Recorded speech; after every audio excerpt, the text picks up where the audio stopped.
इतना ज़्यादा था ही नहीं, ये भी कर रहे हैं उस वक्त होता था बहुत। और मूवीज़ वगैरह तो हमारे एक्चुअली स्टार्ट में इतना ज़्यादा था ही नहीं, क्योंकि उस एज में तो क्या ही आप इतना देखने जाते हो। जैसा मैंने कहा कि 11, 12, 13 साल की उम्र में तो मैं खुद से बहुत ज़्यादा डिवोटेड हो चुकी थी।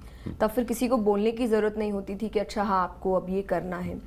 बट हाँ, स्टार्टिंग पीरियड में मुझे था कि जब आपको बच्चों के खेलने की आवाज़ आती है और तब आप रियाज करने बैठ रहे थे, या तब आपकी टीचर आपको पढ़ाने आ रहे हैं, आपको कोई स्क्रिप्चर पढ़ने की ज़रूरत है, तो तब मुझे शायद ऐसा लगता था कि मुझे खेलना है, मुझे भी बाहर जाना है।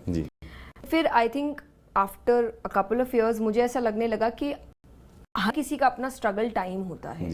तो आज अगर मैं देखूँ तो मेरे एज के जो लोग हैं वो स्ट्रगल कर रहे हैं, वो अपने लाइफ में कुछ बनने की कोशिश कर रहे हैं, या एक प्लेस अपनी बनाने की कोशिश कर रहे हैं जो मैंने गॉड्स ग्रेस बना ली है।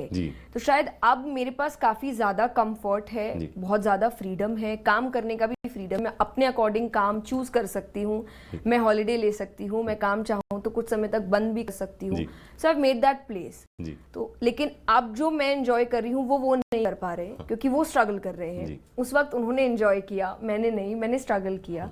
तो आपको कुछ तो सैक्रिफाइस करना ही पड़ता है, किसी को कोई पीरियड, मैंने बचपन का पीरियड सैक्रिफाइस किया। सो 10 साल के दौरान आपने बहुत मेहनत करी होगी, तो पर डे जैसे होता था आप कितनी देर रियाज करते थे, या आपका स्केड्यूल क्या होता था उस टाइम पे? तो मोस्टली मेरा स्टार्टिंग डेज में स्केड्यूल, आप स्कूल जाते हो तो मॉर्निंग में आपको जल्दी उठना पड़ रहा है, स्कूल है 3-4 बजे तक, तो आपकी स्कूल की चीज़ें ख़त्म नहीं होती है। फिर आपके स्कूल के ट्यूशन्स होते थे, और तो वो ख़त्म करते मुझे 9-9:30 हो जाता था। और उसके बाद मेरी स्पिरिचुअल एजुकेशन शुरू होती थी। तो वो मैं आज भी कहती हूँ कि मुझे थोड़ी सी रात को पढ़ने की ही आदत है। मेरी हैबिट एक रात को पढ़ने वाली है कि मैं रात को ज्यादा क्रिएटिव होती हूँ। That is all because of that, क्योंकि दिन में मेरे पास उस वक्त टाइम ही नहीं होता था। तो इतनी हैबिट हो चुकी है मुझे कि अब रात को ही मेरे दिमाग में अच्छे आइडियाज आते हैं, मैं कुछ लिख सकती हूँ या पढ़ सकती हूँ। तो उस वक्त वो जर्नी मेरी 9:30 टू मे बी 12:30, 1 o'clock तक पढ़ाई होती थी। Then I have to sleep, क्योंकि आपको फिर 6:30 बजे उठ जाना है स्कूल के लिए। तो यही अप्रोक्सीमेटली आप 14 घंटे एवरी डे वर्क कर रहे थे, और 6 साल की उम्र में, जिस टाइम पे मुझे ऐसे लगता है कि किसी को समझ भी नहीं होती है एंजॉयमेंट की तरफ, कमाल है, बाकमाल है। अच्छा, पेरेंट्स का ना लाइफ में मैं हमेशा सबसे पूछता होता हूँ कि बहुत बड़ा रोल होता है। पेरेंट्स का क्या टेक था उस दौरान, वो क्या फील करते थे, या कितने सपोर्टिव थे, या आपको किस तरीके से मोटिवेट करते थे? क्योंकि उस दौरान बचपना होता है तो आप कहीं ना कहीं डीमोटिवेट भी होते होगे कि मैं प्रैक्टिस तो इतनी कर रही हूँ, मैं मेहनत इतनी कर रही हूँ, बट कुछ रिजल्ट निकल के आगे नहीं आ रहा। बहुत आई थिंक मैं आज जो भी हूँ अपने पेरेंट्स की वजह से ही हूँ। और स्पेशली जब आप एक ऐसे फील्ड को चुन रहे हो जो फील्ड से पेरेंट्स डरते हैं।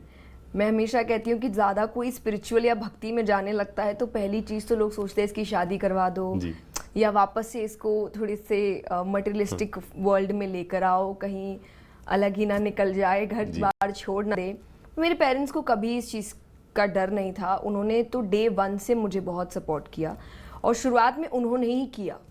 मुझे तो बस एक इंटरेस्ट जागा था कि मुझे कुछ अच्छा लग रहा है, पर बच्चों को तो इतनी समझ नहीं होती कि अच्छा लगने के बाद आपको क्या पढ़ना है, क्या है। तो उन्होंने मुझे संगीत क्लासेस में डालना हुआ, स्क्रिप्चर्स पढ़ाना हुआ, रियाज कराना हुआ, क्योंकि अब आपने बोल दिया आपको अच्छा लगता है, पर आप इतने ईमानदारी से रियाज तो नहीं करेंगे। तो my father used to set कि आप रियाज करो, तो वो मुझे रियाज करते थे, और वो भी काफ़ी अच्छा गाते हैं। तो उन्हें ऐसा लगता था कि शायद वो चीज़ मेरे अंदर आई तो उनको बहुत खुशी मिलती थी। फिर स्क्रिप्चर्स वो पढ़ते थे और बेस्ट पार्ट्स मुझे देते थे पढ़ने के लिए, क्योंकि आई वॉज टू बिजी मेरे स्कूल वर्क के साथ भी। और एक बच्चे होने के नाते आपको समझना पड़ता है कि बहुत एक साथ आप सब चीज़ उनको नहीं समझा सकते। उनके अपने रीजंस, अपने क्वेश्चंस होते हैं जो बहुत थे। तो उन्होंने बहुत ही पेशेंटली मेरे साथ काम किया, मुझे सपोर्ट किया, और मैंने जो जो बोला कि अब मुझे ये पसंद आ रहा है तो ये करते हैं, या अब मुझे ये फील्ड की नॉलेज ज़्यादा लेनी है। जैसे कथा एक ऑल टुगेदर अलग फील्ड थी भजन से अगर देखा जाए। देन हमने श्रीमद् भागवत करी, जो एक बहुत बड़ा स्क्रिप्चर है। जो आप मतलब हमने कभी सोचा भी नहीं था, आपके घरों में रखी रहती है, जैसे गीता जी रामायण, तो वो रखी रहती है, कोई नहीं सोचता कि शायद मैं वो एक दिन कर सकती हूँ। तो वो हुआ, एंड देन मोटिवेशनल सेशंस हुए, एंड अभी तक आई फील कि उनका सपोर्ट खत्म नहीं हुआ है। उनकी मेहनत खत्म नहीं हुई, वो मेरे साथ काम करते हैं, आज भी काम करते हैं, और शायद वो मेरे अंदर एक मोटिवेशन पैदा करता है। अगर वो ही नहीं थके अभी तक तो मतलब मेरे पास तो सवाल ही नहीं होना चाहिए इस चीज का। Are they proud of you now? I think so. क्योंकि पेरेंट्स का ये जरूर रहता है ना कि वो प्यार भी बहुत करते हैं और वो प्राउड होते भी हैं, बट वो कभी इजहार नहीं कर पाते। तो मेरी मॉम आई थिंक बहुत ज़्यादा अप्रिशिएट करती है, पर आई थिंक माएँ ऐसी ही होती है कि वो हमेशा छोटी छोटी चीज़ों में खुश होती है।